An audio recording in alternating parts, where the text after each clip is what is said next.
মানুষের জন্য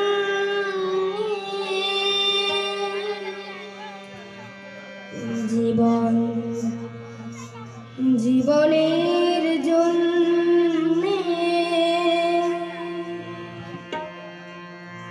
একটু সহানুভূতি কি মানুষ পেতে পারে না ও বন্ধু? মানুষের